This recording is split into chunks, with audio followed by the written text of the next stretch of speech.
बिस्मिल्लाहिर्रहमानिर्रहीम। अस्सलाम वालेकुम। उम्मीद है कि आप लोग खैरियत से होंगे। आप सभी लोगों को ईद मुबारक। बड़ी ईद की बहुत ही ज़्यादा खूब सारी ईद मुबारक। और जैसे कि मैंने आप लोगों से शेयर किया है कि मैं आप लोगों से टिप्स एंड ट्रिक्स शेयर कर रही हूँ, तो इसी में टिप्स एंड ट्रिक्स शेयर करूँगी और बहुत ही बेहतरीन सी करूँगी। इंशाल्लाह आपको मज़ा आ जाएगा। और जो चांद रात से लेकर अब तक जो चीज़ें मेरे साथ हुई हैं, जो सिचुएशन चल रही है अच्छी या बुरी, वही सारी शेयर करने लगी हूँ। जैसे कि चांद रात में दही कहीं पर भी नहीं मिल रहा था और बहुत ही मुश्किल हो रही थी, तो मैंने सोचा दूध ही मंगवा लेते हैं। दूध मंगवा कर हमने सोचा कि घर पर ही दही जमा लेते हैं। अब दही के लिए ज़रूरी है कि आपके पास कोई कर्ड होना थोड़ा बहुत ज़रूरी हो।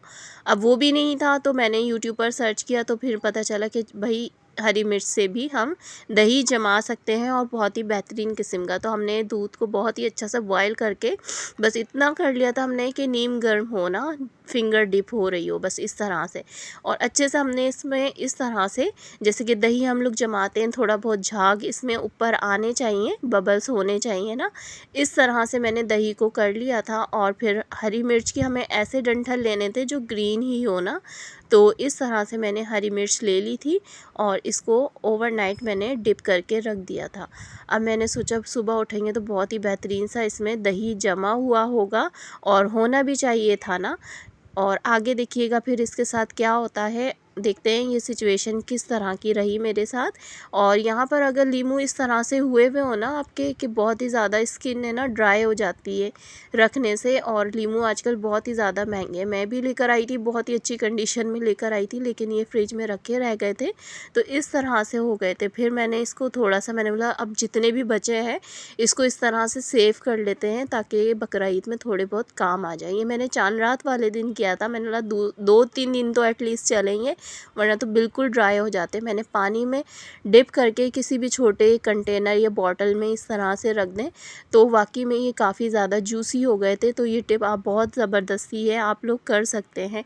नहीं तो इतने ड्राई आ रहे हैं ना आजकल लीमू, कि हम इसको अगर हथेली के ज़रिए भी इसको नरम करते हैं ना, फिर भी जूसी नहीं होते, इसमें से जूस बिल्कुल भी नहीं निकल रहा होता है। तो मैंने इस तरह से पानी भर के और फ्रिज में रख दिया था, तो ये काफ़ी ज़्यादा जूसी हो गए थे और इसकी स्किन है ना बिल्कुल भी इसका पील ख़राब नहीं हुआ था और एज़ इट इज़ ज़बरदस्त से निकले थे। देखिए इस तरह से कह रही थी मैं कि इस तरह से अगर थोड़ा सा हम इसको सॉफ़्ट कर लेते हैं तो ये बहुत ही अच्छे सॉफ़्ट हो जाते हैं, लेकिन अगर लीमू में रस होगा तभी होंगे। और ये देखें इसमें अच्छा खासी रस था। फिर ये बहुत ही अच्छे जूसी से, जब मैंने इसको टैंक के अंदर निचोड़ा था ना, तो बहुत ही बेहतरीन से इसमें फ्लेवर आ गया था लेमन का भी, क्योंकि तबीयत ख़राब हुई हुई है सभी की।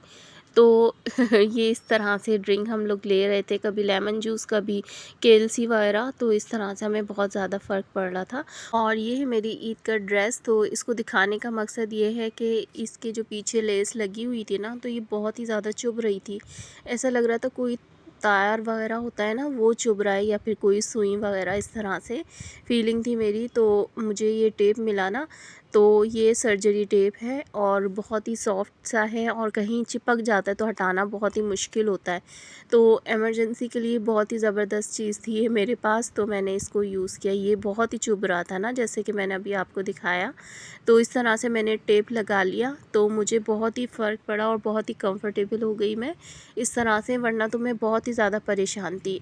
ड्रेस इतनी ज़बरदस्त, सब कुछ मैचिंग वैचिंग का, लेकिन मसला सारा ये हो रहा था कि इतने से उसके पीछे ना ये चुभ रहा था। अगर आपके साथ भी कभी इस तरह की परेशानी हो ना, तो आप भी इस सिचुएशन को फ़ौरन ही आपने हल करना हो तो इस तरह से टेप यूज़ कर सकते हैं और बहुत ही अच्छा इंशाल्लाह आपको फिर सुकून हो जाएगा। वरना तो अगर एक्स्ट्रा टाइम है तो थोड़ा सा कपड़ा भी लगा सकते हैं मैचिंग वगैरह का, पीछे पट्टी वगैरह भी। और अगर नहीं हो, ये देखें, ये मैंने आप लोगों से शेयर की थी, मैंने बनाई थी ना, तो आज ये मैच हो गई थी बहुत ज़बरदस्त। ये आते हैं नेक्स्ट टिप की तरफ। तो इस तरह से कबाब वगैरह अगर किसी के घर में बन रहे हों और स्मोक चाहिए हो ना, और कोयला ना मिल रहा हो, तो उसके लिए बहुत ही ज़बरदस्त बेहतरीन से टिप यही है मेरी। मैं तो इस तरह से करती हूँ, बिल्कुल ऐसा लगता है कि आपने ना बहुत ही ज़्यादा स्मोक वाले कबाब खाएँ या चिकन खाइए, इस तरह से फीलिंग होती है। तो फ्लेवर भी बहुत ज़बरदस्त इसका आ जाता है। अगर आप चूल्हे पे इस तरह से थोड़ा सा ग्रिल कर लेते हैं ना, किसी भी आपने टिक्का बोटी वगैरह को करना है या किसी भी चीज़ को, तो इसके लिए बेस्ट है। अब जैसे कि बच्चों के बेइंतहा नखरे होते हैं बकरा ईद में कि हमने ये नहीं खाना, वो नहीं खाना, तो साथ में ये बच्चों की भी चीज़ें चल रही थी यहाँ पर कि स्ट्रॉबेरी मिल्क शेक बनवाया था बच्चों ने, और मैं उनको भी खुश कर रही थी ताकि वो भी परेशान ना हो, क्योंकि हम भी छोटे थे ना, तो हमारा भी दिल नहीं चाहता था बकरा ईद में ये कबाब वगैरह खाने का, गोश्त वगैरह। तो हम भी ऐसे ही चीज़ें ढूंढ रहे होते थे और हमारी अम्मी भी हमें इस तरह से करके देती थी। तो बकरा ईद में बहुत ही कम बच्चे होते हैं जो घर में ऐसी चीज़ें, कलेजी हो गए, कबाब या इस तरह की चीज़ें, वो भी इंजॉय करते हैं। ज़्यादातर तो मैंने देखा है घरों में इस तरह की ही चीज़ें खाते हैं। कहीं फ्राइज़ बन रही होती हैं, कभी मिल्क शेक बन रहे होते हैं, या फिर चिकन वगैरह खा रहे होते हैं, बर्गर वगैरह बच्चे। तो मेरे घर में भी खैर यही सीन था इस तरह से कि जहाँ मैं अपना ही काम कर रही थी वहाँ पर मैं बच्चों का भी ख्याल रख रही थी इस तरह से। नूडल्स का मुझे भी पता है कि अवॉइड करनी चाहिए, लेकिन है ना, बच्चे मानते नहीं हैं, बहुत ही परेशान करते हैं, तो बस देनी पड़ती है। तो इंशाल्लाह मेरी कोशिश ये है कि अब बिल्कुल ख़त्म कर दूँगी इस तरह से नूडल्स। और क़ुरबानी हो चुकी थी, ये मेरे ख़्याल में बाद के मैंने कुछ सीन है ना कैप्चर किए हैं, और अभी और भी बाकी है। तो जैसे ही गोश्त आता है तो मैं घर में ना अपने अलहदा कर लेती हूँ कि भाई थोड़ा ही सही लेकिन साफ़ सुथरा चाहिए। इस तरह से अपने हिसाब से इसकी बोटियाँ करके पैकेट बना के मैं रख लेती हूँ। कुछ ख़वातीन को मैंने देखा है कि वो इस तरह से गोश्त को है ना सिरके के अंदर और नमक लगाकर वॉश करके फिर रखती हैं पैकेट्स में। तो भाई इस तरह तो गोश्त ही ख़राब हो जाता है, मतलब गोश्त का जो टेस्ट होता है वो सब का सब ख़त्म करके बैक्टीरिया के साथ आपके गोश्त का टेस्ट भी चला जाता है। लेकिन अगर गोश्त इतना साफ़ सुथरा है, मुझे नहीं लगता कि इसको अब वॉश करके रखने की ज़रूरत है। देखिए ना इसमें ब्लड है, ना आपके सामने ही ये बिल्कुल फ्रेश है, साफ़ सुथरा है। तो इस तरह से गोश्त पे हवा लगी हुई है, तो इसमें अभी ना ब्लड है ना कुछ भी है। आप इस तरह से इसके पैकेट बनाएं, और जैसे कि मैंने आपको पहले भी बताया था, बस अपने हिसाब से पैकेट बनाएं और इसे फ्रीज़र में रख दें पैकेट बनाकर, और थोड़ा सा पैकेट के ऊपर सॉल्ट लगा दें। तो इससे आपका काफ़ी महीनों आप रख सकते हैं, 3 से 6 महीने तक आराम से रख सकते हैं अगर रखना चाहें ना। तो इस तरह से मैं पैकेट बनाकर रखती हूँ। देखें जितनी भी ज़रूरत है ना, एक मरतबा आपने निकाला, ऐसा नहीं कि आपने सारा क्या पूरा बड़ा सा पैकेट बना दिया, फिर आधा आप डीप रोस्ट कर रहे हैं, आधा निकाल रहे हैं, आधा रख रहे हैं, तो इस तरह गोश्त जो है बिल्कुल ख़राब हो जाता है।